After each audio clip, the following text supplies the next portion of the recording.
name is James Rowlands, and in 2015 I started the WNR podcast with my friend Dan White, and for nearly 5 years we have brought you the very best of the network, but it's time for a change. Now we don't just confine ourselves to Vinnie Mac, bring you AEW, Impact, NJPW, and all the latest from the British wrestling scene.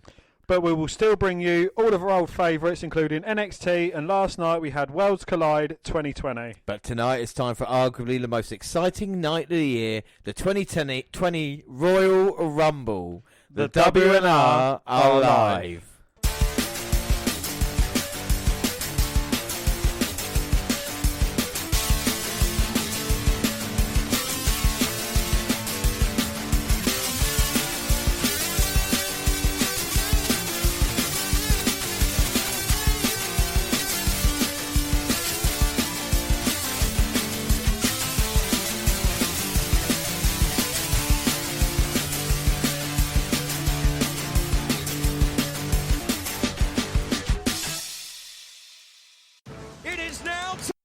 For the 30-man Royal Rumble match.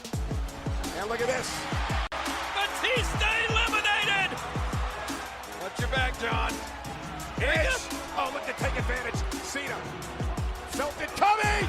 Oh, no. Edge has done it. Edge is going to WrestleMania.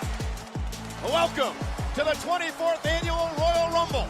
Oh my God! The biggest upset in Rumble history!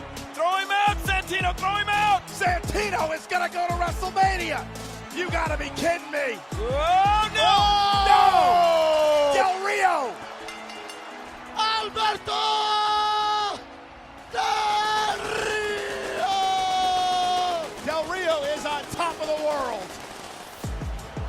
Road kick! Oh my goodness! Sheamus is going to WrestleMania!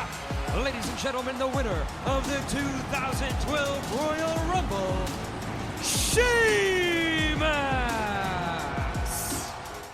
One of these two men will main event WrestleMania. Whoa, whoa, whoa, whoa, whoa, whoa! Ryback eliminated! He's gone! The winner of the Royal Rumble, John Cena! WrestleMania! The Animal is back! Is it Roman Reigns' moment? Is it his night? Whoa! Reigns eliminated! Batista is going to headline WrestleMania 30. The Animal winning his second Royal Rumble match. Rusev's in this! Rusev's in this! Spear! I thought he was gone! No, Rusev was never eliminated! Well, wait a minute! But now he is! Roman Reigns is going to WrestleMania!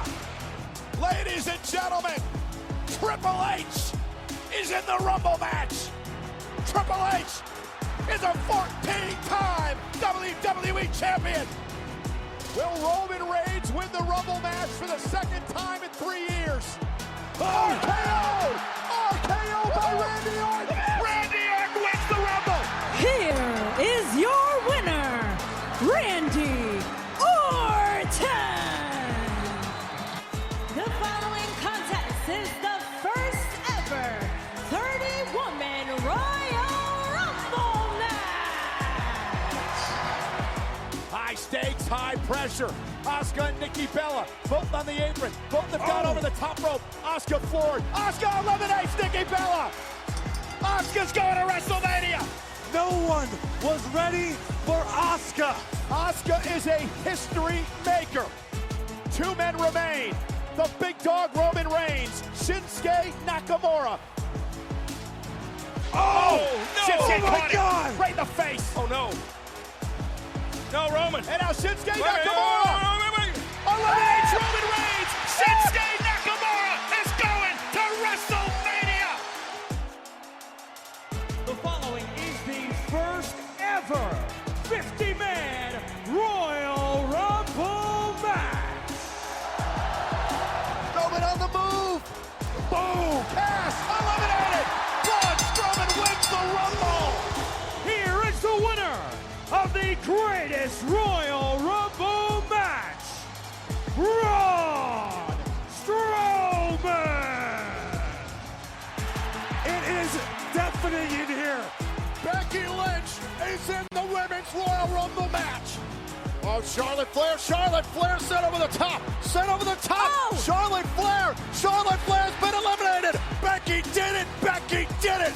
Here is your winner, Becky Lynch. The Kingslayer, Seth Rollins. Strowman still in the apron. Rollins, wins!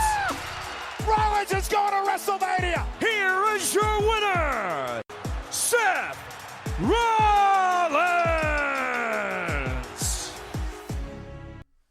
Well, yes, hello. I am James Rowlands, and as always, I'm joined by... Damn right. And today it's WNR269, and it's WWE Royal Rumble 2020. And Dan, are you excited for tonight's event? I am very excited. The Royal Rumble is definitely, without doubt, my favourite pay-per-view event that WWE does.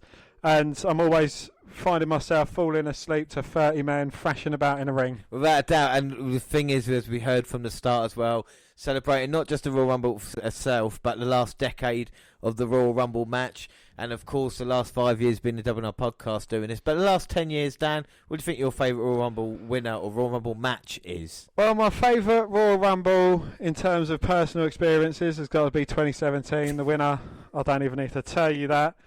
But for the feel-good moments in Royal Rumbles, I think 2010 was a very good moment. Edge returning, coming back and winning it. There's been a couple of disappointing ones as of late, not really ones that I tend to watch much. AJ Styles making his debut during Royal Rumble 2016 is always going to be a very great moment as well, but for the match on the whole, wasn't spectacular. No, I mean, there's a couple of bad ones, haven't there, with the reactions they got 2014 with Batista and, of course, 2015 with Roman Reigns. And, of course, the advent of the Women's Royal Rumble match. Of course, we're going to have that tonight for the very third time. Of course, Asuka and Becky Lynch winners. But we do love the Royal Rumble. And in terms of spectacle, WrestleMania is undoubtedly WWE Super Bowl, and it will always be that way. Well, but while SummerSlam is the biggest party of the summer and Survivor Series has a few months head start, Royal Rumble is a close number 2. And arguably the best pay-per-view in the grand scheme of things. Well, every card has the potential to be great or terrible depending on the line-up and execution, but the Battle Royal alone makes Royal Rumble worth getting invested in every January. Here is why Royal Rumble has been, and likely always will be, WWE's greatest event. Well, these are the state. The big four events have certain magic around them, not just because of their age, but also because fans know these shows often have the most important matches and segments. Yeah, something like Stomping Grounds are considered a B-level event, as it usually is filled with rematches or less bombastic feuds. No major title changes. And no extra flair. Woo! Even worse are shows like Smackville and Starrcade, which are partially televised house shows. In comparison, based on its legacy, it's guaranteed something will happen at the Royal Rumble that will greatly influence the rest of the year. Great performances can make someone's career, even in losing someone like Kane Bruce's credibility in 2001 by setting a record for most eliminations, which stood for more than a decade. The winners receive title shots at WrestleMania, which is what fans really sink their teeth into, as that makes Royal Rumble one of the most important matches to win. It rarely does skip an episode of Raw mean you missed out on history, but the same cannot be said for the Royal Rumble. The beginning of the road to WrestleMania. Any given moment could be the most exciting period for WWE if an angle is hot. The most reliable stretch of time to be invested in big payoffs is the road to WrestleMania, and the Royal Rumble is the start of that. It doesn't just kick things off with nothing either. Well, no, by the end of the night, we're given a decent look at who the top male and female champions and their contenders will be. Things can change, but the puzzle pieces start coming together once the Royal Rumble victors are crowned. Well, this is arguably the best part of the journey, as everyone's speculation peaks and imaginations run wild with possible WrestleMania cards. Then disappointment sets in a few weeks later when WWE starts exposing the rest of the card is. We get boundless opportunities with storylines. When done, well, WWE is able to cram a huge amount of feuds into each Royal Rumble with relative ease. Yeah, storylines can end, which may happen with matches like Daniel Bryan versus The Fiend for the Universal Championship if there's a point to move on from. In the Royal Rumble matches themselves, feud can continue and be referenced by having two superstars focus on each other amid the chaos surrounding them. People can eliminate their rivals, get screwed by the person they're feuding with, and more. Yeah, new storylines can be created too. All it takes is someone to get tossed over the top rope and hold a grudge that carry into February and beyond. I think the best case of this was going to talk about history of Royal Rumble like 2005 when Shawn Michaels eliminated Kurt Angle. Kurt Angle came in, course, that led to a series of matches. Obviously, the previous Royal Rumble match for 2004, the build to WrestleMania 20 is probably one of the greatest builds WWE have done for a card. Absolutely, yeah. Well, the Royal Rumble can almost be a reset that wipes the board clean and puts all the players on different parts of WrestleMania in one night. We also get unpredictability and surprises. Even if there is a clear favourite for the Royal Rumble, the event remains one of the most unpredictable shows of the year. Well, this year, we know Brock Lesnar will be the first entrant in the Men's Royal Rumble, but who will fill the other slots? And every match has at least a few surprise entrants, be it a legend coming back, an injured superstar returning to action, people coming in from outside WWE, NXT wrestlers, and more. Well, last year, who would have thought Nia Jax would attack R-Truth and take his spot in the men's match, or that Casey Catanzaro would save herself from elimination by flexing her Ninja Warrior skills like she did. Big names are shockingly eliminated quicker than anticipated, and tag teams turn on each other. Sometimes projected winners lose and everyone leaves stunned and exhausted from all the chaos. And a constant reward system. The Royal Rumble's a roller coaster ride from start to finish that is hypnotic in how much it rewards the audience. Fans are engaged in the interactive element of the buzzer, which makes it fun to count down to each new entrant. 28 times in each match. This drives up everyone's anticipation. Every 90 seconds there's a prize of a superstar coming out. If they're underwhelmed, you don't have to wait long until the next one comes along to try and make up for that disappointment. It's an instant gratification system. Even during the waiting, there's action going on in the ring with potential eliminations keeping the adrenaline going. Well, there's a mystery to the unknown, the thrill of a lottery from the outcomes to come, and some big rewards whenever a happy prize takes place. And simplicity is key. Well, sometimes less is more. Rather than get too convoluted with wacky gimmicks that make things harder to follow or need you to raise a suspension of disbelief, the Royal Rumble match is simple yet effective. The rules are relatively straightforward. One superstar enters every 90 seconds. 30 people will enter the ring and they are eliminated when they are tossed over the top rope and both of their feet hit the ground. Well, that's it. Sure, WWE has a window dressing and can make things more complicated from time to time, but it's basic enough that younger and older audiences alike, as well as hardcore and casual fans, can understand and get invested easily. Even the title of the event is great in how forward it is. It has some pizzazz but isn't trying too hard. It sounds classic but not old-fashioned. It's generic but not bland, like Vengeance or Payback. For having the biggest gimmick match of the year, the pay-per-view isn't all gimmicky and doesn't have to rely on flashy nonsense to be captivating. Well, the formulator works, can also be changed. Well, this year's proof is WWE Champion Brock Lesnar will be in the Royal Rumble match. The simple formula of the Royal Rumble match was quickly hammered out and hasn't changed much over more than 30 years. However, there is always room for flexibility. Now we have seen everything WWE can think of for Hell in a Cell and even Money in the Bank. But Royal Rumble has undergone minor and major tweaks each passing year. This time intervals have been bigger or smaller depending on how WWE wants to pace it. In 1995 it was only 60 seconds, but any given entrance WWE can hold off more than 90 seconds or speed up the clock. While 30 superstars is the standard, it has consisted of anywhere between 20 in its 1988 debut and 50 in 2018's latest Royal Rumble. People have gone all the way from the first entry spot to win it, and others have won from the last berth. Sometimes one person gets on a roll and keeps the number small, while other events have 10 wrestlers in the ring before a single elimination takes place.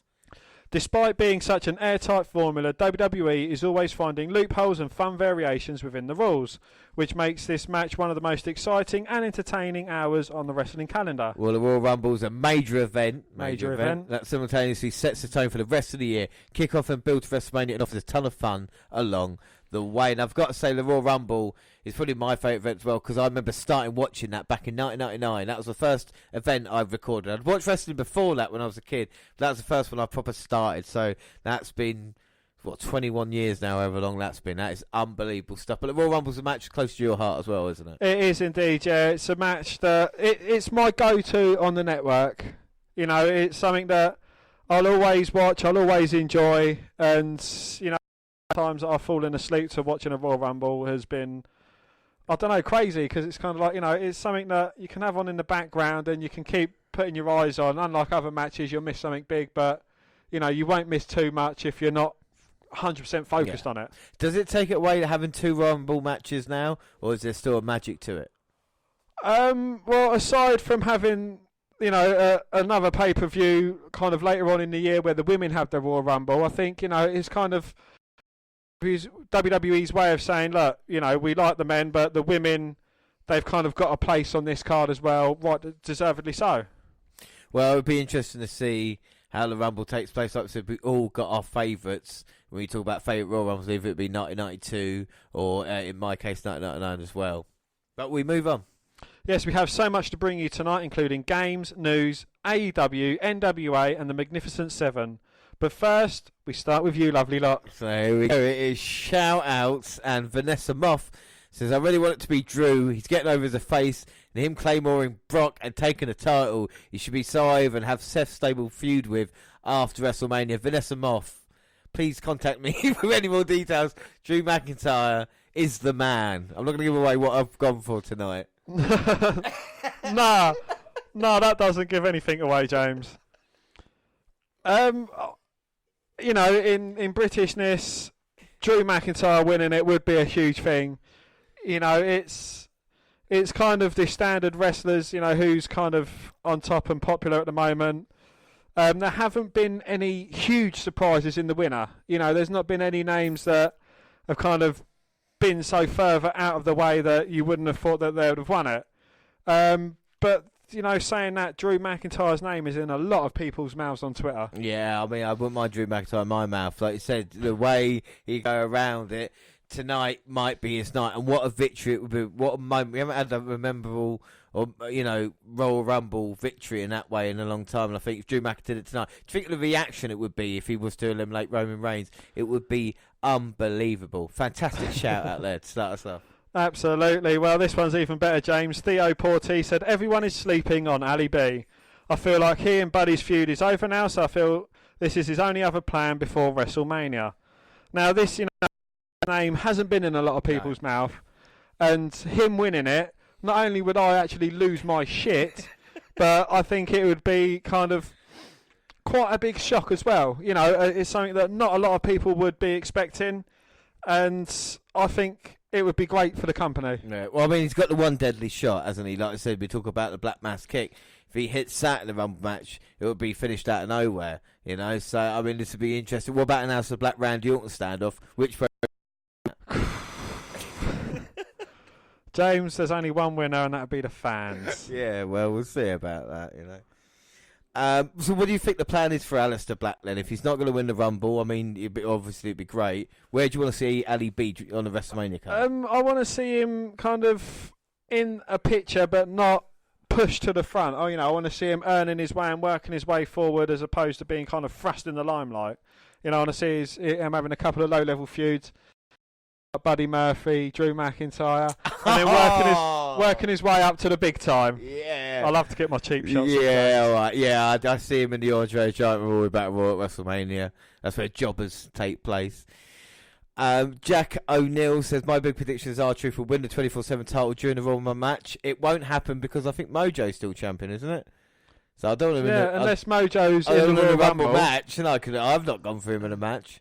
I haven't either. No, we talk about we do predictions and stuff, but Rumble we do Rumble mini games, don't we? We do play, you know, Rumble mini games. I think there's about 7 or 8 categories. We've got the Santino Man, the Iron Man, who we think's going to be in the final 4. Don't tell me, James. I know this one. Who eliminates who?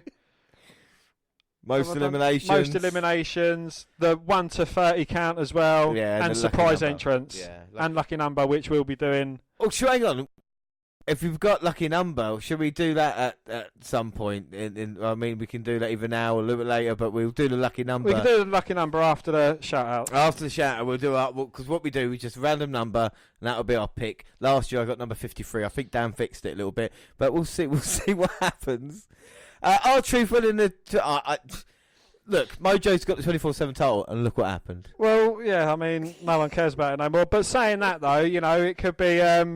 R-Truth could be in the Royal Rumble match. Mojo Rawley's kind of at ringside with the Kronk or the Grunk or the Crank or whatever his name is, you know, having a laugh, and that R-Truth sees that, jumps over the top rope, pins Mojo Rawley, gets the 24/7 title, and therefore is eliminated from the Royal Rumble. I mean, we'll see what happens. I mean, that was quite a good idea, actually.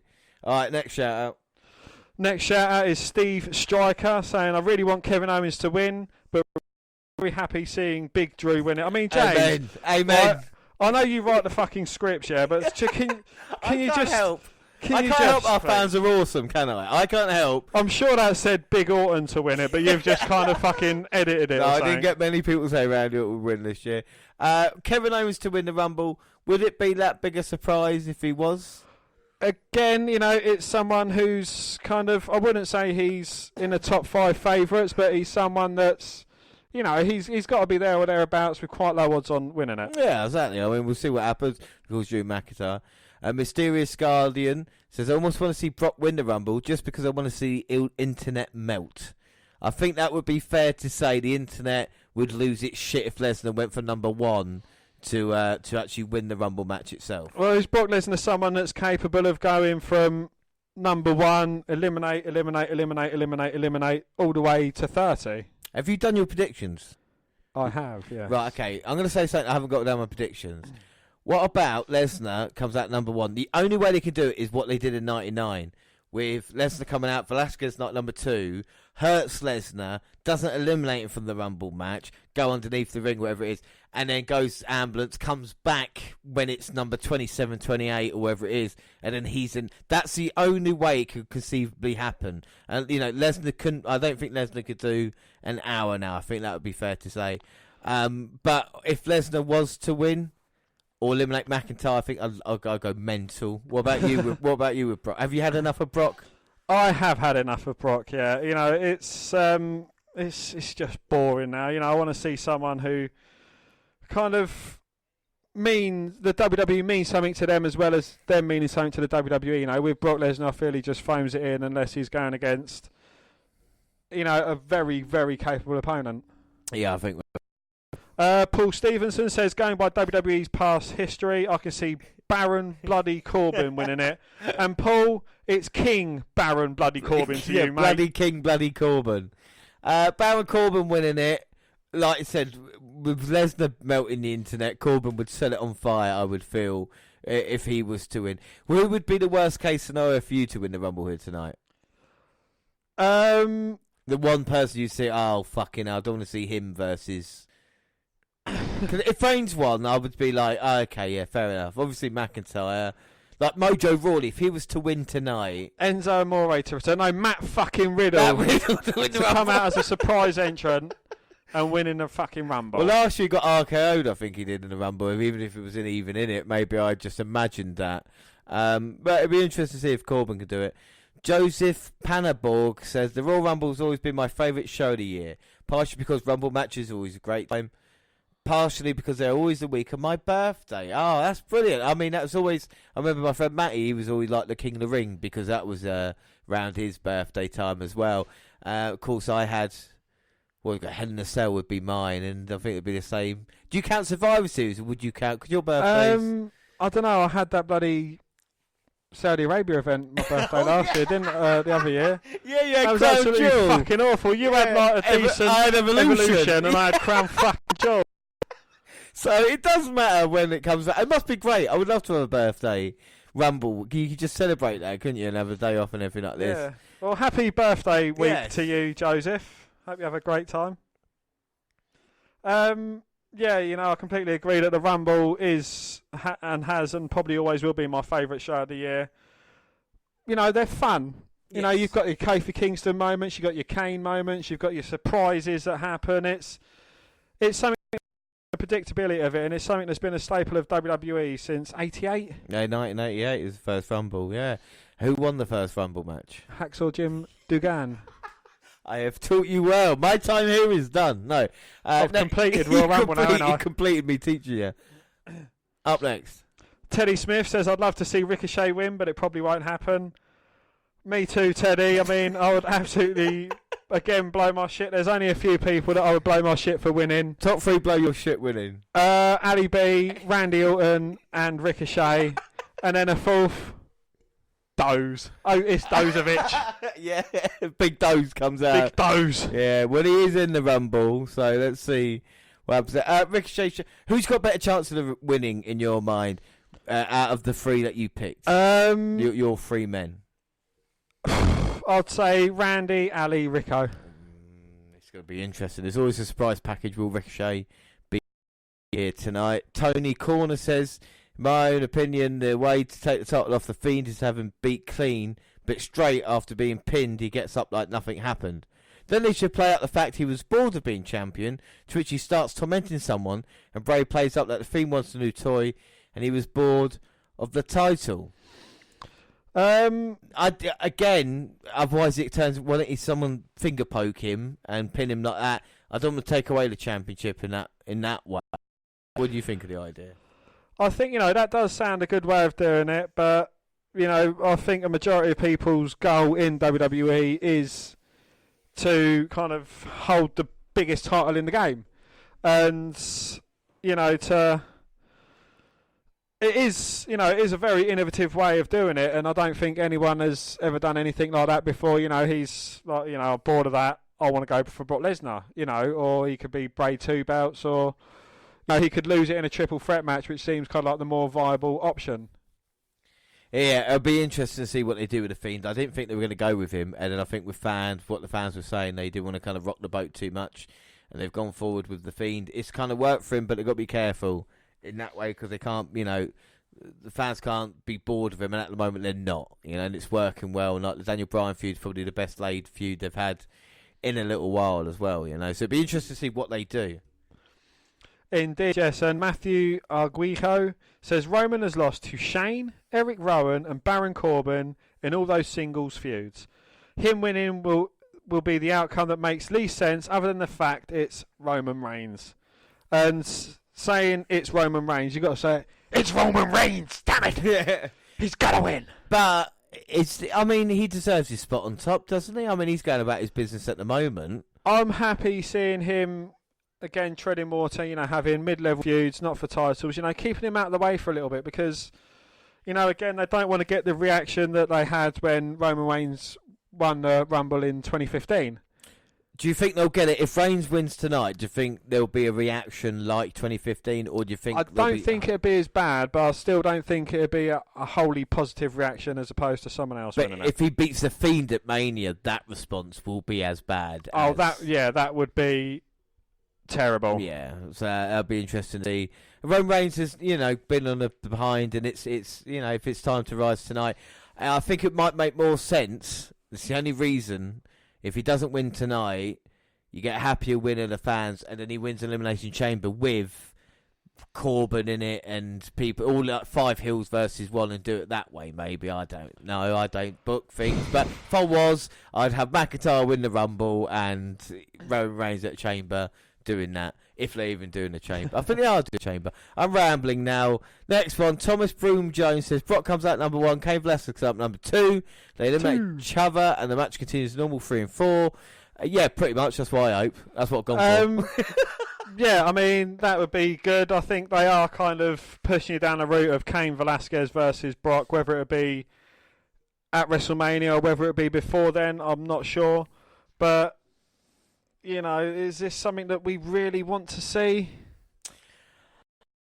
No, I don't, and I had a problem with it back then. And this is another thing why it's quite a bonus that we're not fully focused on WWE now. We can enjoy other stuff as opposed to your old UFC fighters rammed down our throat. And in that case, if Cain Velasquez does get a title shot at WrestleMania, coming 29th in the Royal Rumble, how does that grant you a title shot? To win it, you get a title shot. Yep, fair enough. That's the way it goes. But coming 29th. Because WWE will have a way around it, wouldn't they? You know what they're like with it. Well, you eliminated the champions, yeah, so you get the title shot. You look what you get. Mysterio got involved with something like that as well. Bullshit. It's the same thing. What you should have is Dominic coming out in a mask. Just as like Mysterio with Brock Lesnar. That'd be brilliant. If that happens tonight, we've got it on tape, I was going to say. It's recording. Okay, last shout out, Dan. I'll let you take it. It's Jake Hayward. He says, I just 2020 odds, and Vince McMahon has the same chance of winning the Royal Rumble as Titus O'Neil. If Titus O'Neil gets to the ring. If Titus O'Neil makes it to the ring and not under the ring. And Jake, you're kind of forgetting that Vince McMahon has won the Royal Rumble before, and that is more times than Drew McIntyre, Bobby Roode, and Buddy Murphy put together. Why'd you have to go on about that? So, I mean, it's quite bad times. Who would you be your rank outs? Who would you love to win a Royal Rumble match tonight? I mean, we talked about some surprise returns. Who would you want? Kane! It's Kane! Not CM Punk.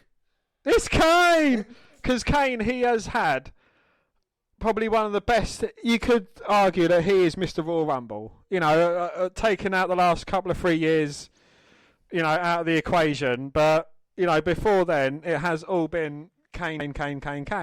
And I think, you know, someone who has that massive standing in the Royal Rumble deserves to be winning it at some point. If CM Punk came out, I would go mental. Apparently, CM Punk's pick is Keith Lee. I don't know why he's gone Keith Lee for. What I'm looking up now with Magic Technology, I'm going to look at the betting odds to see who is the actual favourite. I think we won't be surprised who maybe Roman Reigns, the then favourite Drew is, McIntyre, Brock Lesnar. We'll check it Randy and see Orton. whilst we talk. So we'll just fill a little bit of time. I mean, how are you? You alright? You alright? I've been okay. Yeah, You no, know, I've got just another. Thank you. I don't got them. Right, so Roman Reigns is 1-2 to win. McIntyre is 10-3. CM Punk 4-1. So what's Buddy Murphy? So hang on a minute, I'll get there. Brock Lesnar 13-2. Cain Velasquez 15-2. Kane 8-1. 9-1. On this day, Edge. Kevin Owens 12-1, so you'll be happy about that. Keith Lee, Ali B 18-1. So what's Buddy Murphy? So, I will find Buddy Murphy if you want me to. Scrolling. Shut scrolling. up. 50. Buddy Murphy is 50-1. So if you put he's got the same odds as Conor McGregor. So if you put, hang on a minute. So if you put a tenner on Buddy Murphy to win, you would lose a tenner. Yes, he's got the same odds as Conor McGregor, but better than Bobby Lashley. No, let me see who the furthest ones out are, actually. Titus O'Neil. It is Titus O'Neil, you're right, with Vince McMahon, alongside Steve Blackman. Steve Blackman. Yeah. All right, so thank you, everybody, for your shout-outs. We are obviously enjoying ourselves. Dan, why don't you whip your phone out quickly and we'll do lucky numbers on the Royal Rumble. I'm going to whip it out and I'll get my phone out. We'll never forget. And then what we can do is always remember. Okay, Google, give me a number and 30. Here is some information for numbers between 1 and 30. You've not done it right, have you? It's never guaranteed to go as planned, as we are live and we have not practiced this one. I'm going to go on to a different one. But I'm going to say, give me a random number between 1 and 30, and I've got to press a button. You ready, James? Yeah, I'm going to press go. 4. 4. So your number's 4. All right. Right. Are you doing your one? Yeah. You can do me. Do me randomly. All right. You ready? I'm going to press go. Yeah. 25. Oh, so you're number 4. I'm 25. So there are our numbers from the Royal Rumble match. And when we finish recording, we're going to choose a wrestler that we think's coming out of that for Double Bubble, or is that just going to be if our number wins it? That'll just be our lucky number. Or of course, we Okey-dokey. do our 1 to 30 numbers that we do. So we're going to all the games, and all the games will be out next weekend as well. Next Sunday, we will bring you all the mini games. And if you've got any games that you play, share them with us, and maybe we'll have them on the Double R podcast next year. Last year. You know, we've got lots of things. But shall we move on, Dan, to news? News! And WWE superstar Brock Lesnar was the company's highest paid male star in 2019 ahead of John Cena and Roman Reigns. John Cena was hardly about in 2019, was he? No, he wasn't, no. Well, the Beast, who's 42, captured the WWE Championship last year after defeating Kofi Kingston in a matter of seconds on SmackDown. Yeah, and WWE champ who works on a part-time basis earned a whopping $12 million with the company. Lesnar's base salary puts him firmly ahead of Cena's $8.5 million and Reigns' $5 million. That must make you sick. Cena's not around. He's still making $8.5 million. UFC legend Ronda Rousey was the best paid female superstar with a base salary, just a base salary of $1.5 million. The former WWE Women's Champ, who has been on hiatus, occupied the top spot by a clear margin. Charlotte Flair came second with a $500,000 salary, and Nikki Bella and Alexa Bliss pay packages of about $350,000 each.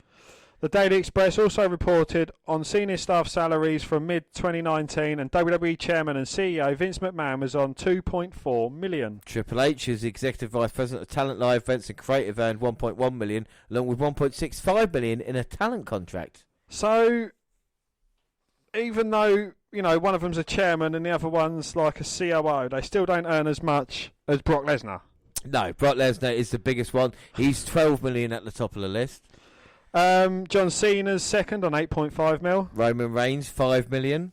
Randy Orton, he's worth every penny of it, 4.5 million. AJ Styles has done well for himself, $3.5 million. Then up next is Seth Rollins on 3 million. The Miz, $2.5 million. The Undertaker, $2.5 million. The Miz and the Undertaker get paid the same. Kevin Owens, $2 million. Dolph Ziggler, 1.5. Sheamus, $1 million. Jeff Hardy, 1 million. Bray Wyatt, $1 million. Jinder Mahal, 900,000. I don't know how he gets away with that still. Kane, 900,000. Well, it's the Big Show on 850,000. Samoa Joe and Rusev on 800,000. Sin Cara on 700,000. And Matt Hardy, 650 grand. And the women's base salaries, you got Ronda Rousey, 5 million. Charlotte, 550,000.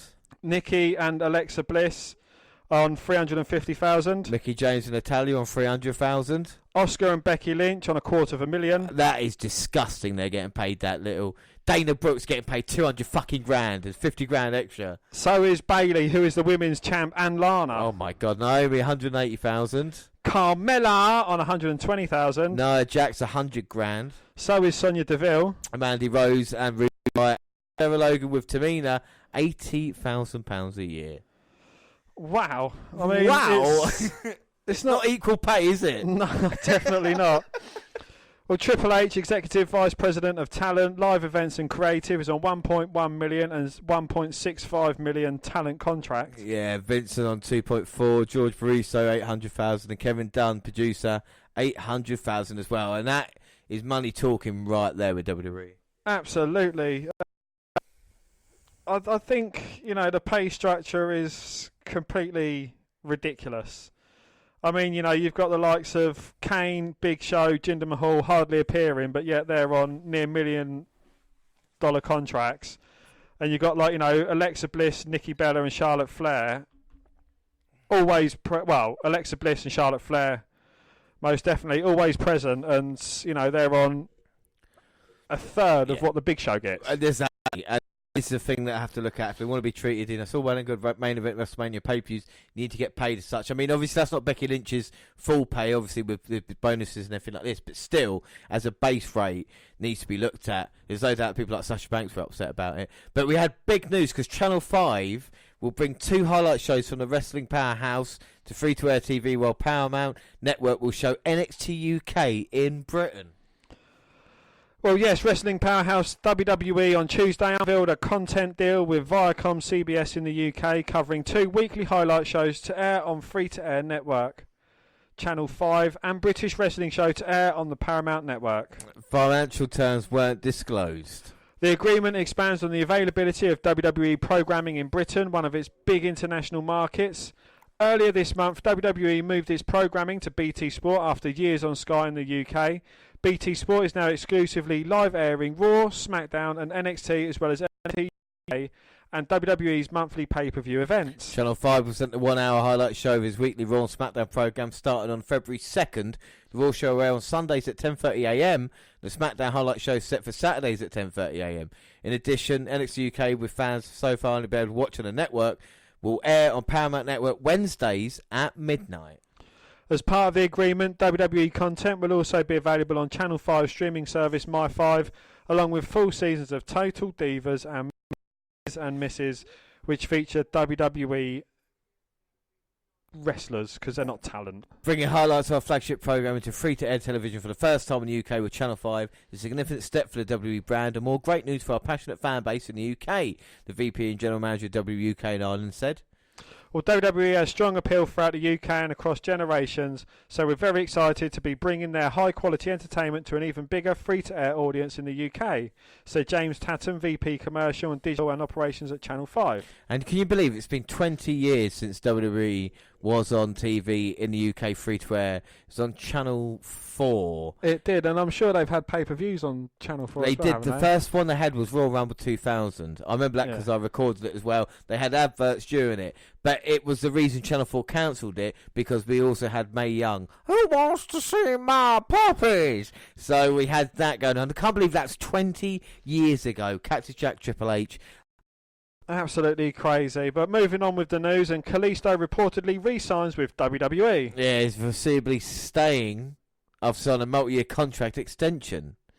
Well, while the exact terms of the deal are unknown, sources added that they said Kalisto re-signed because he feels though he still has a lot left to accomplish in the company. Kalisto has primarily been part of Lucha House Party tag team with Lince Dorado and Grand Metalik over the past couple of years, but enjoyed a great deal of success in singles capacity. All that. The diminutive high flyer is a 2-time US champion and 1-time cruiserweight champion on WWE's main roster. He also held the NXT Tag Team Championship with Sin Cara as the Lucha Dragons previously. Well, Kalisto and the rest of the Lucha House Party are currently part of the SmackDown roster. They appeared extensively on both Raw and SmackDown in recent years. They were a consistent part of 205 Live. The Lucha House Party are valuable for utility players for WWE, and they can be used in a number of different ways and provide colourful and exciting presence whenever they.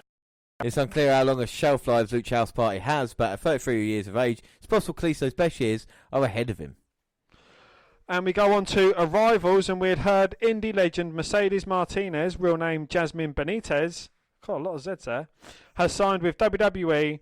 So the announcement yesterday, January the 14th, that she was one of the big names in the newest Performance Center class wasn't a surprise. It also isn't shocking that she'll quickly be used on television, in addition to almost 2 decades in the on 2 Mae Young classics and several NXT episodes for Triple H. But one day between official introduction and first match has to be a record. It was revealed on WWE's episode of WWE Backstage that Martinez would take part in tonight's Battle Royal, determining the number 1 contender for Rhea Ripley's NXT Women's title after Toni Storm's shot at Worlds Collide on January 25th, presumably. We'll see if this is another one-off appearance for Martinez, or should be a regular presence in the black and gold brand women's division from here on. Expect to wait long before we meet the other members of the PC class. Emily Anzulis. Anzulis! The 27-year-old amateur martial artist who competed on Dwayne Johnson's Titan Games reality competition show, winning the title of Female Titan. We got Anthony Francis, 29-year-old former NFL defensive tackle. He was with Seattle, Washington and Miami in his 5-year pro football career, and he should just fuck off. That's nice. What? I don't like football wrestling. Oh, yeah. Oh, come on. Fucking Mongo McMichael. Goldberg. Roman Reigns. Well, Jake Rock. Okie dokie. Well, Jake Atlas, real name Kenny Marquez, indie wrestler from California with a background in gymnastics and cheerleading. The 25-year-old appeared on Stephanie McMahon's episode of Undercover Boss and told her he wanted to be the first openly gay WWE champion. I actually saw that one. Yeah. Sydney Bateman, 27-year-old acrobat who toured with Cirque du Soleil. Any more? No, that's enough about him. I don't say anymore.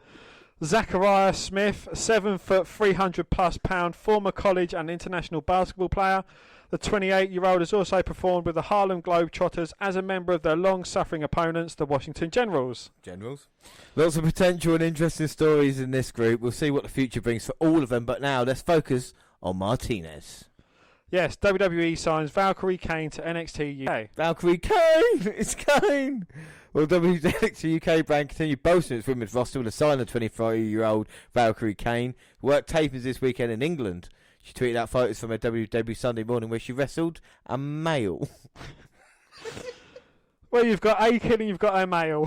A male.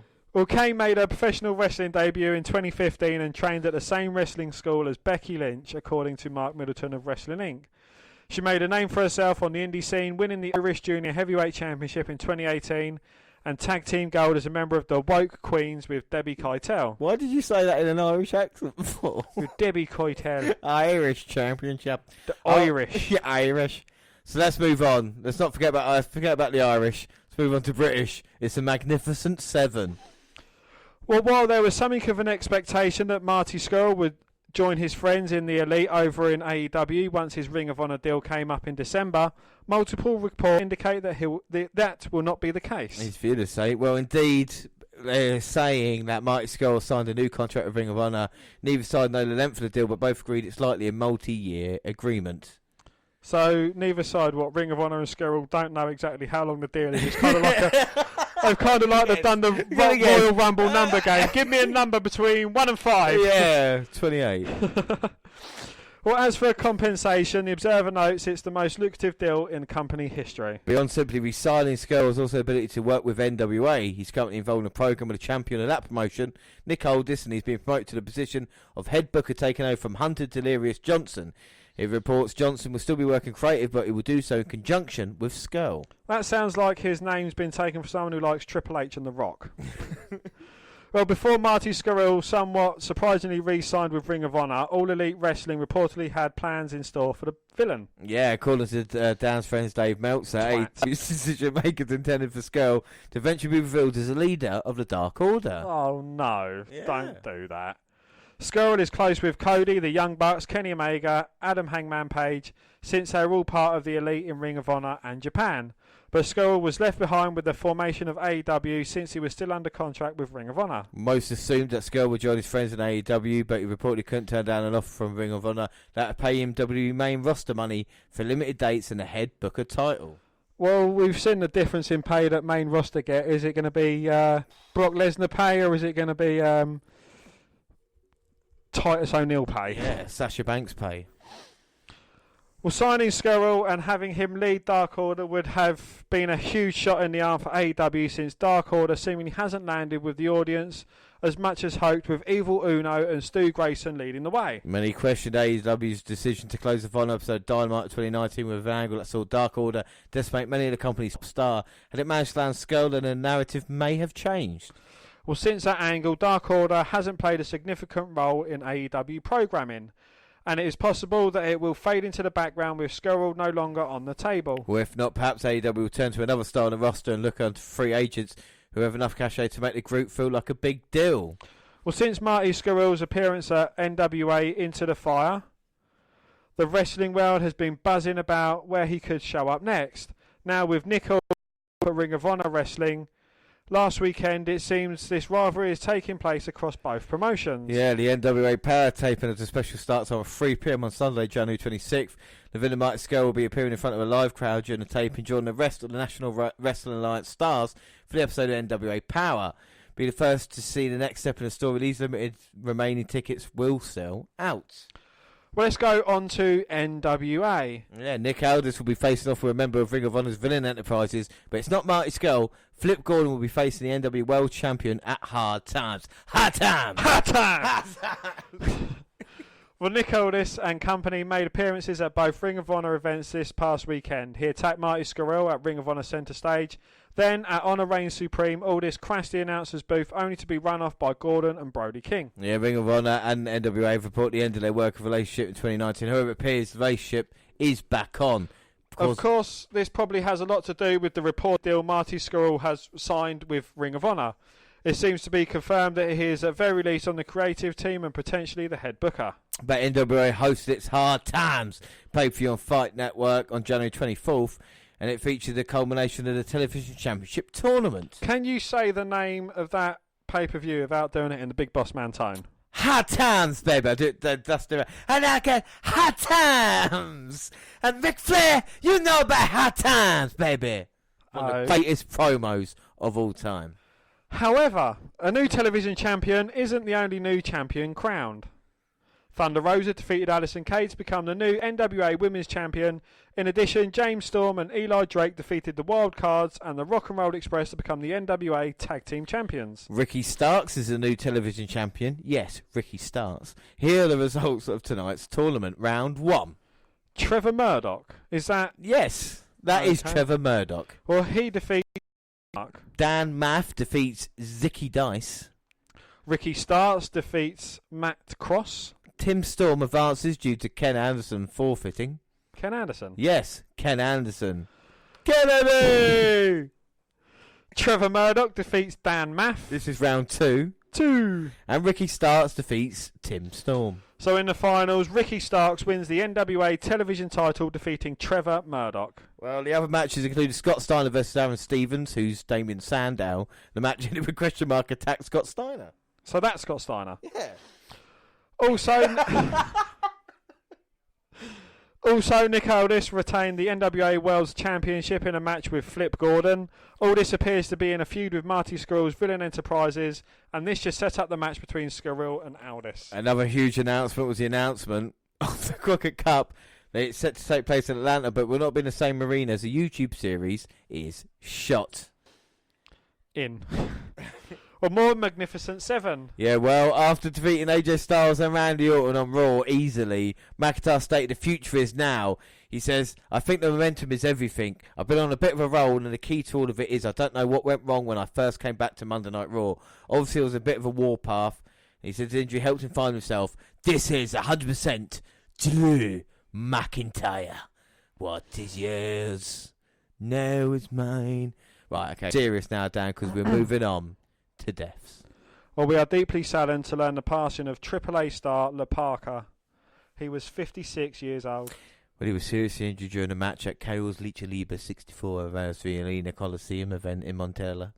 La Parka took a suicide dive onto Rush, but his feet tripped up on the ropes and caused a horrendous fall. He was seemingly unconscious, taken away on a stretcher.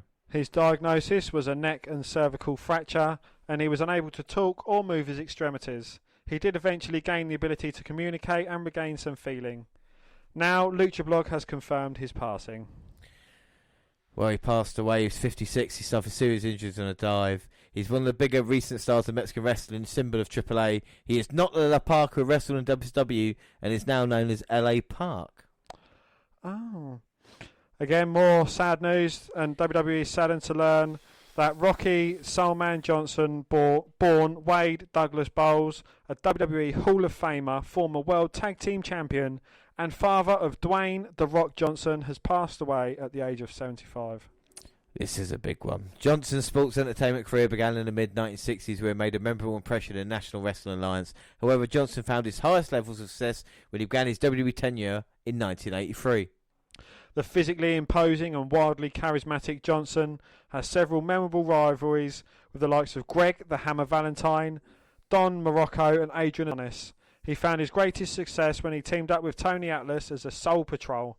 The two men became the first African-American World Tag Team Champions in WWE history when they defeated the Wild Samoans on December the 10th, 1983. Well, the Soul Man retired from the ring in 1991, but his imprint continued to be felt in WWE for years to come. Post-retirement, Johnson had a hand in training his son, Dwayne "The Rock" Johnson.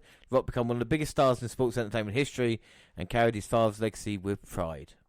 In 2008, Johnson achieved the highest honour in sports entertainment when he was inducted by The Rock into the WWE Hall of Fame, where he will be forever enshrined as one of the sports entertainment most influential performers. Well, the WNR and WWE extended its condolences to Johnson's family, friends and fans. The cause of death was not specified, but Brian Belair, friend and former wrestler, said Johnson was under the weather last week, according to The Guardian. A loss for every fan of WWE, Paul Triple H Levesque, a WWE executive, tweeted, Rocky Johnson was a barrier-breaking performer. Our thoughts are with his family at this time. Mick Foley, inaugural WWF Hardcore Champion, tweeted, I am so sorry to hear the passing of the great Rocky Johnson. Always a gentleman, always enjoyed talking with him. My deepest condolences to his family, friends and the fans who loved him. A very sad day for wrestling. R.I.P. Rocky Johnson. Others who paid tribute to Johnson included Matt Hardy, formerly of the Hardy Boys, Kevin Nash and Dana Brooke. Well, Hardy said in a tweet, saddened to hear about the passing of Rocky Johnson. Rocky was all extremely friendly and kind to me every time I interact with him over the years. My condolences and thoughts to his family. Nash addressed Dwayne Johnson directly, saying, so sorry to hear about your dad. He was always very kind to me, hung out in Louisville when I was coming back from my torn quad, laughed and he shared me in his knowledge. Again, sorry Dwayne. Well, he also had memorable rivalries with Greg the Hammer Valentine, Don Morocco and Adrian Adonis before retirement in 1981, trained his son, one of the industry's top stars. And speaking of him, The Rock paid tribute to his father following his death Wednesday at the age of 75. Well, he posted an emotional message on Friday on Instagram along with a video that showed him as a kid watching his father wrestle. He said, I love you. You broke colour barriers, became a ring legend and trailblazed your way through this world. I was the boy sitting in the seats, watching and adoring you, my hero from afar. The boy you raised to always be proud of our cultures and proud of who and what I am. A boy you raised with the toughest of love.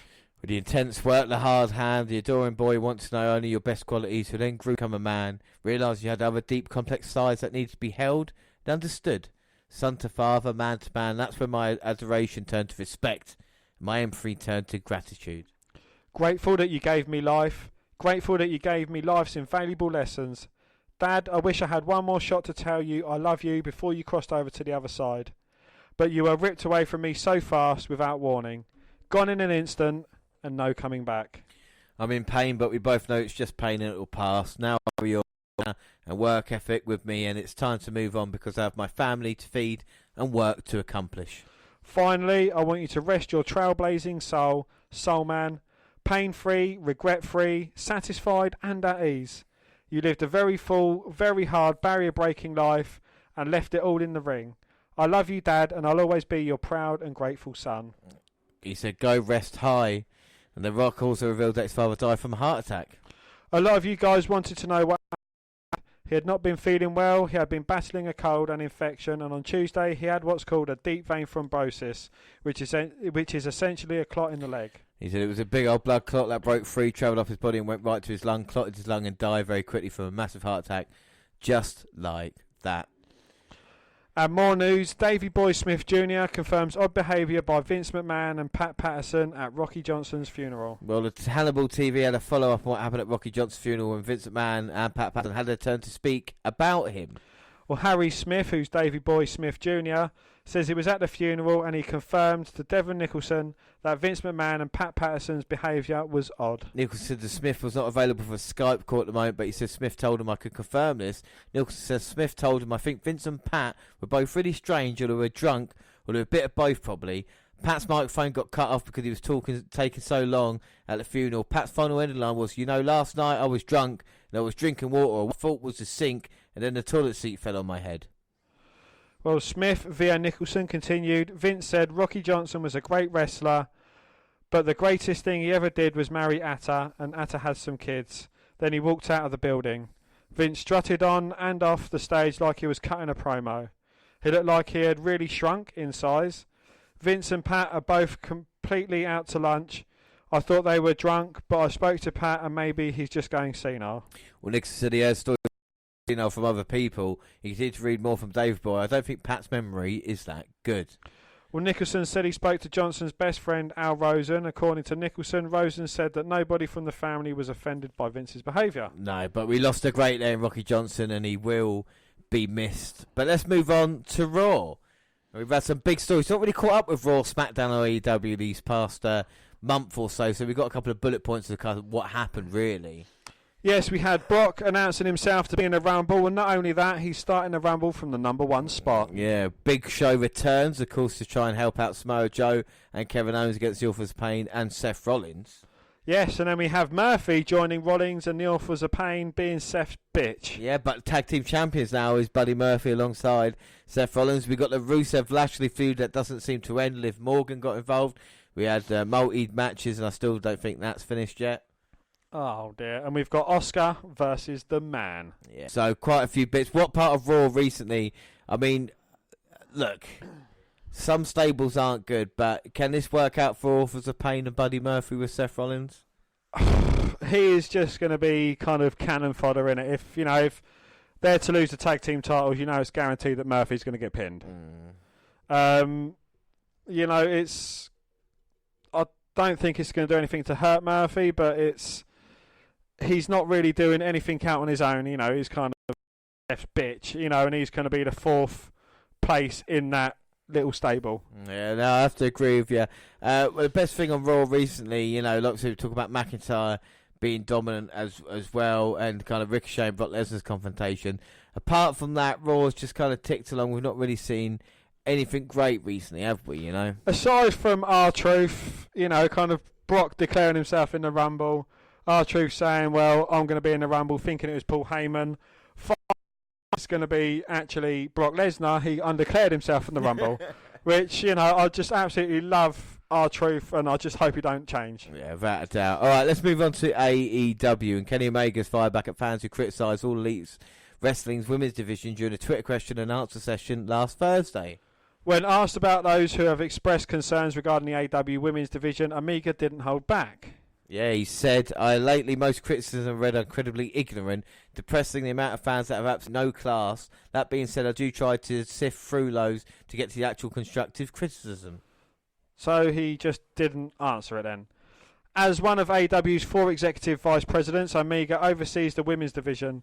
He also said during an interview with some twat from Wrestling Observer Radio in February that he played a major role in recruiting and scouting talent for the division. Well, the first AEW Women's Champion was crowned on October's second episode of AEW Dynamite. Rio beat Nyla Rose to win this title, and she has held it ever since.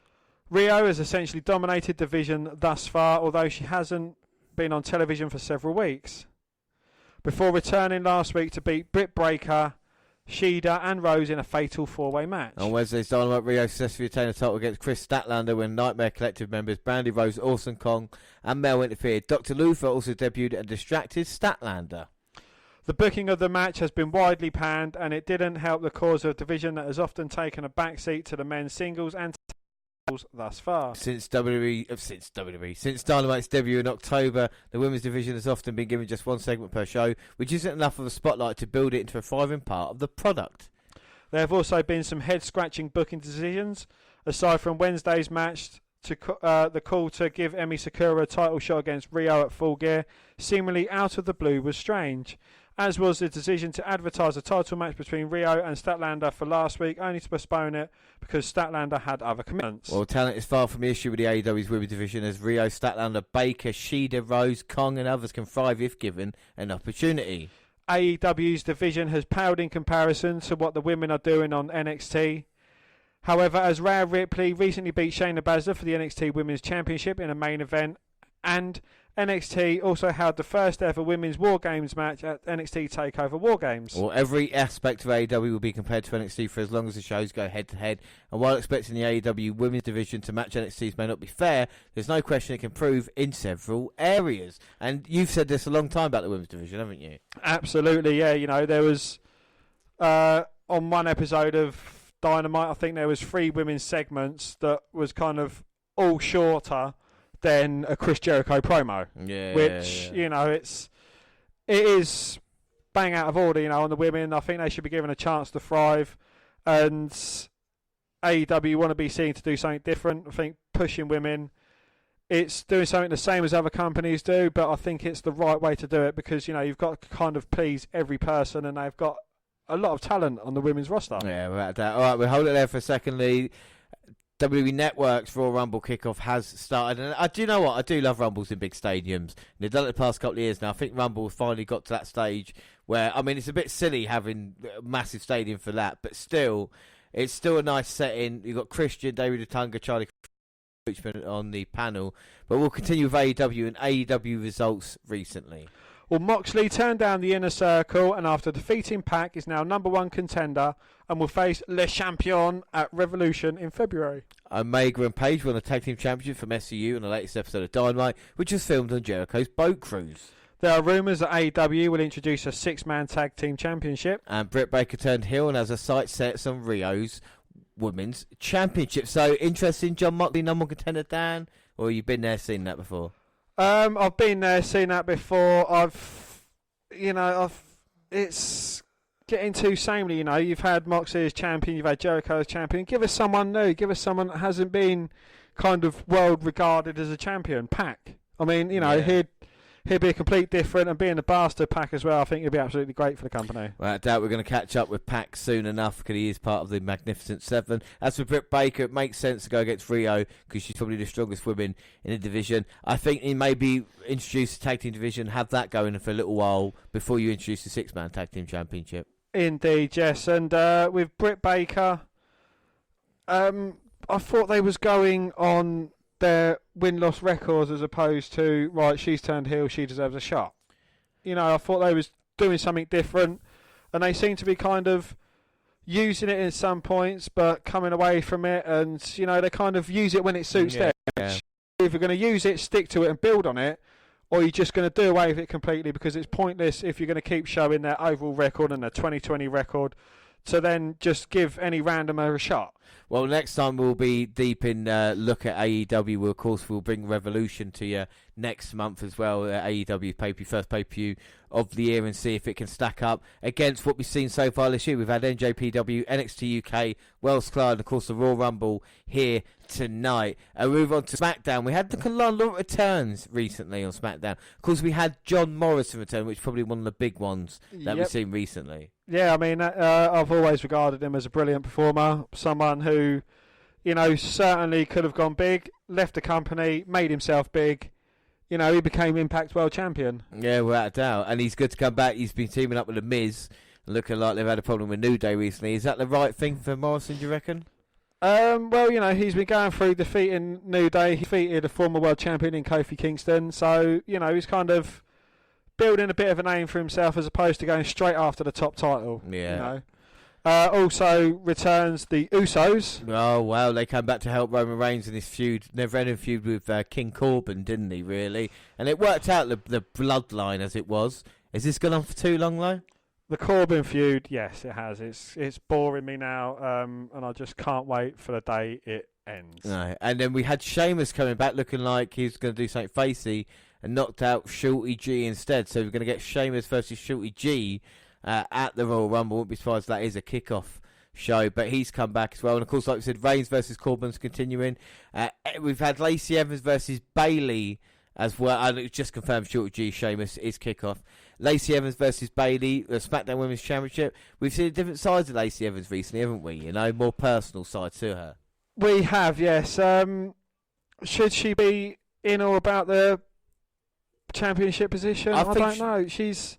I think there's a lot of other women that can be in that position, just as well as Lacey Evans is. But she's shown a lot of fire, and I think, with the kind of things that she happened in front of her family, showed exactly what she's all about. I think Lacey Evans could have a really strong 2020. As for the Fiend and Bryan feud continuing, the Fiend signs in Daniel Bryan's blood on SmackDown. They're having a strap match at Royal Rumble. If the Fiend gets the victory, is this the end of the feud between the Fiend and Bryan? I think it has to be. And then the Fiend can move on to hopefully the Royal Rumble winner, unless of course that is Brock Lesnar. So that'll be an interesting thing. So recently, of all the things you've watched, because you've watched a lot of wrestling recently, what have kind of you've enjoyed the most? Will it say? Because Raw and SmackDown obviously have not been high on the list recent times. Absolutely not. No. Well, the other night I fell asleep watching Chris Jericho's boat tour thing, AEW Dynamite. I think I lasted the tag team match that kicked it off, and then I was asleep quite quickly after that, so can't really report too much on that. But the story told from Paige and, of course, Kenny Omega is interesting because Paige can eventually turn against them, and we've seen that storyline there. All right, then, so let's have a quick mass debate then, Dan, and this one's quite important. I was thinking about is what is more important in itself. Is it Tessa Blanchard, because of course we listened to her last night winning the Impact World Heavyweight Championship, or is it Charlotte Flair and holding 10 women's championships? What matters more? What makes more sense? If we're just going on the title runs, and taking nothing else into consideration, Tessa. But if we're going on kind of legacy and what they've achieved in their career, I'd have to say Flair. But you don't think the legacy from Tessa is that is enough? She is Hall of Fame.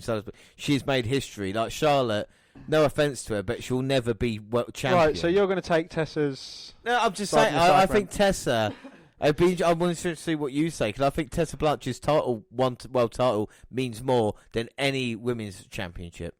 So you're saying that women's titles are worth men's, are you? I'm saying when it comes to a woman winning it. So you're saying that men are better than women? When I say when a woman winning it, what other woman has come close to World Heavyweight Championship apart from China, and that was 20 years ago? I think, it's happened. Are you saying that men and women should be treated as equal? I am, yes. Yeah, exactly. So a woman being involved in that. Well, what would be more important? Would it be a man winning the women's championship? Or a man winning a women's championship? Or a man having 10 women's or 10 titles? No, that's not the question. It's Tessa Blanchard and Charlotte. But if you're going on legacy, I would say Charlotte Flair, because she has won Like, you know, she's headlined WrestleMania, you know, something that a woman has never done before. That's one legacy she's broken. You know, she's done a few things. So it's more important So to main event at WrestleMania than it is a heavyweight championship. Yeah. Main event WrestleMania. So Sasha Banks becomes WWE champion. That's not as much as Charlotte Flair main event WrestleMania. Well, you know, we're talking about the Impact Championship. But Impact's still professional wrestling around the world. To still have, what other company would go with a woman winning it?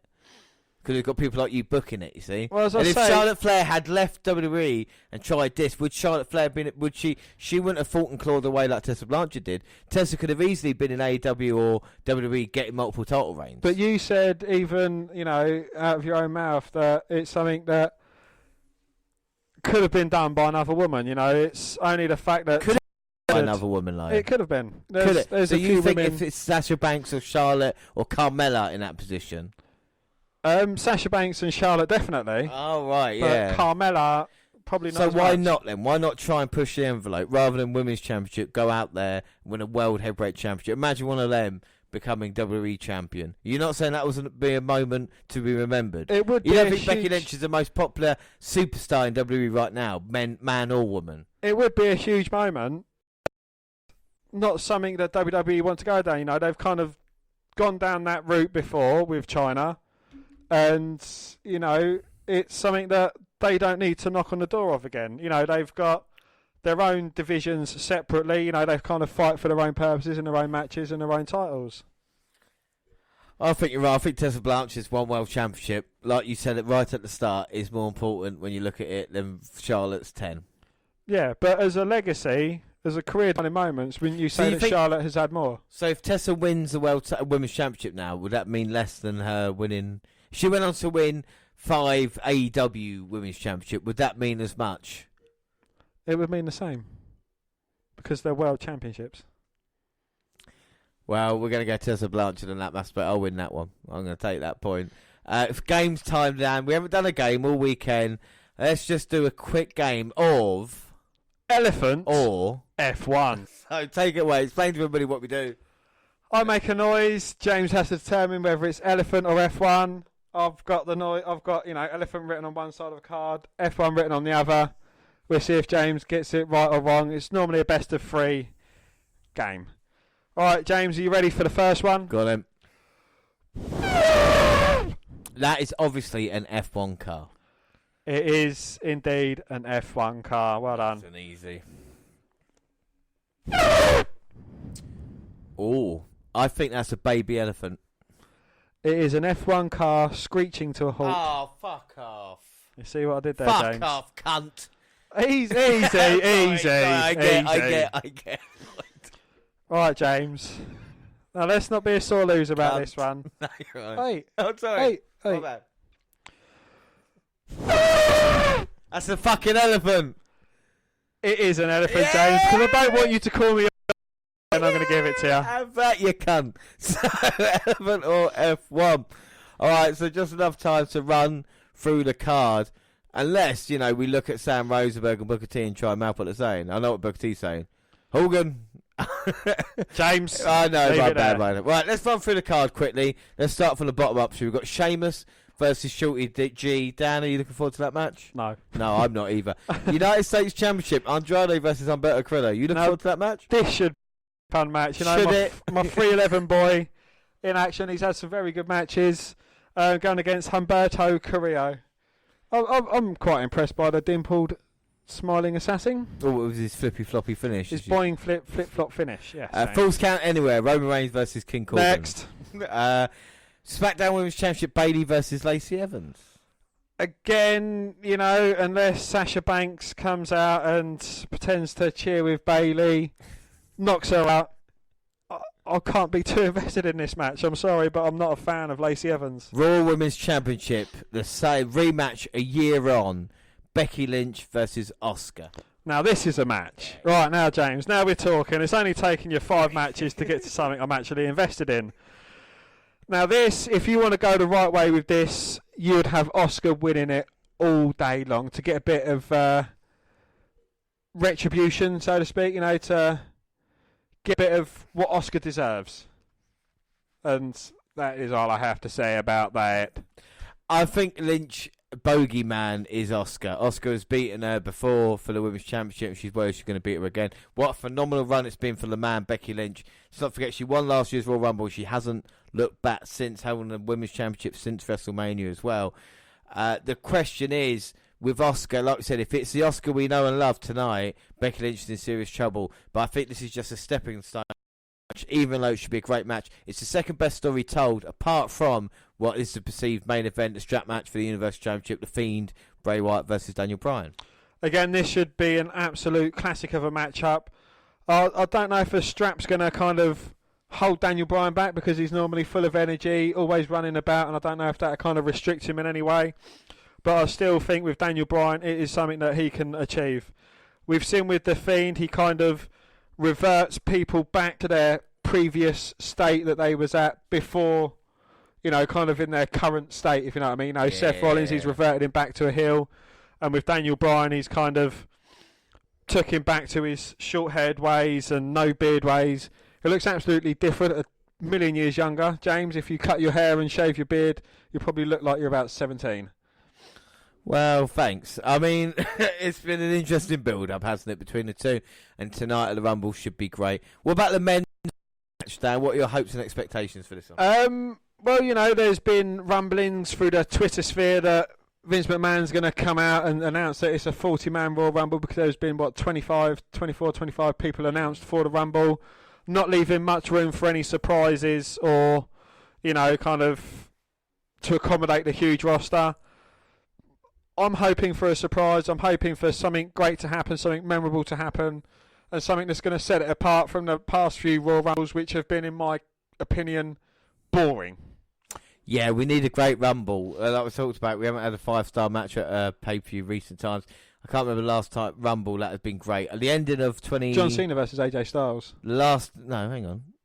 Yeah, probably that's the last match. But the last Rumble to the end of 2018 when Nakamura and Reigns involved, it was alright. But we still need a little bit more. As for tonight, McIntyre's got to win. McIntyre wins tonight. I am all in with that. I think that will be the crowd favourite for McIntyre to win. Yeah, I think to Reigns to be saved, they can't let him get over. Reigns got other years. Do you know what I mean? Not this year. And then the Women's Royal Rumble match. This is just a complete crapshoot, isn't it? Really? Well, you get fans, or smarks, as they're also referred to on the Twitter sphere, saying they've kind of spoiled the men's Royal Rumble. They spoil Royal Rumbles because they announced too many competitors, leaving not many space for surprise entrants. So WWE, right, okay then, we've announced about 6 or 7 for the women's match. Well, why are they not announcing more? They're kind of spoiling it in that way. So, they're not happy either way. You're never going to be able to... You can't please everyone all the time. You're damned if you do, damned if you don't, aren't Exactly, you? James, yes. But, I'd like to see some unfamiliar faces in the Royal Rumble. Someone that we don't really see too much of, given a chance. Hopefully it's going to be something very entertaining as well. Yeah, without a shadow of a doubt. And like I said, we like I said, we usually with live shows like to go a bit long, but if it's time to go, as they say, it is time to go. We are looking forward to the Royal Rumble tonight. It should be an excellent affair, and of course we'll bring that to you. But let's just go through the schedule quickly of what we got ahead, because on the 29th of Jan we've got 269, the Worlds Collide event. Or was that 268? Might be 268. I can't remember, one or the other. It's something, yes. We've got the Royal Rumble event itself getting released on February the 1st. That's episode 217. Yeah, finds out who wins all the predictions in that. You know what I mean? There's bonus points on the line. There's pay-per-view points. There's everything, isn't there? Yes, I mean, that kind of sets you up for the year, and it kind of gives you a bit of bragging rights as well. We've got February 8th. We've got our Nigel McGuinness special. Yes, on the 15th of February, we've got the NXT update. 16th, we've got NXT TakeOver, our live show. And the 22nd, we've got NXT TakeOver event as well. 1st of March, AEW Revolution. We're going to switch that up with the Magnificent 7 update. Yes, and on March the 8th, we've got the Magnificent 7 update, which is being switched with AEW Revolution. Yeah. And then March 15th, we've got the Elimination Chamber. March 22nd, Mystery Mania. I've done 20, I've done 30. what's next? It's going to be March 29th NXT update, and then of course we'll be there live for the WrestleMania weekend. But let's not forget our next episode is Wednesday, Worlds Collide. And next Sunday, the entire 2020 Royal Rumble match pay-per-view. So, what are your hopes and expectations for tonight's events to finish me off, Dan? I want some nice surprises. I want something unexpected. I want to be on the edge of my seat for the majority of it. I don't want predictability. I don't want boring. I want it to flow nicely. I want a few good matches to lead up to it as well. I want a definitive end to Roman Reigns versus King Corbin.